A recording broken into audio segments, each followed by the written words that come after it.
paborito ni Ted dito, burger. Mura daw dito eh. Kinjo. Ano, tinan mo, 450, 350 lang. 350. Ang dami. Maraming tao. Marami. Ay, wala na silang Jones. Sige, kumuha ka.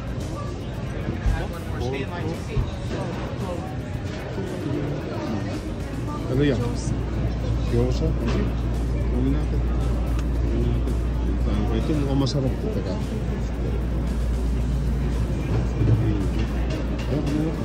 Saan ba yung crab? Masarap yan. Ano bang pangalan niya? Kasi Shrimp, ito, California. $5. Ito, Kano ba yung ganun?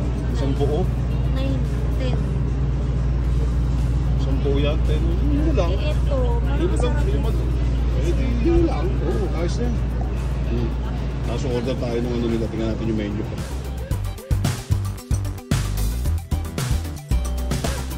Pero yun nga, yung nabili natin sa Kinjo, it's about $22.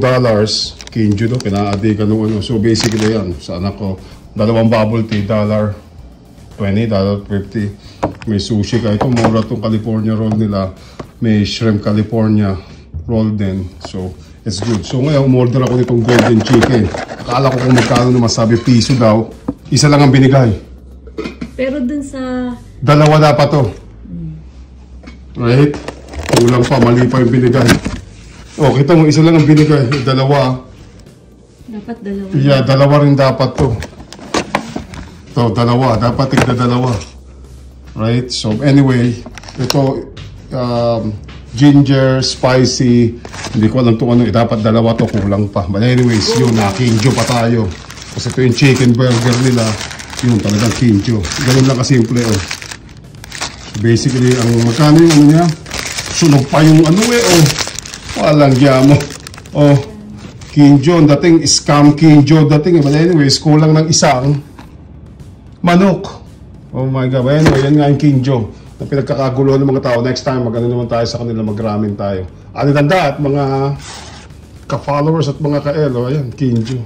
Kanto ka doon. Tignan natin, kagating ko nga. Wala naman palaman. Bang klase, magkano ba ito? $2? $2 something? Masarap naman. Mami, oh. Kaso yun nga ba pag nasanay ka sa malaki gusto mo. But anyway, yun yung Kinjo natin. $32. Kulang ng isa. Oh my God.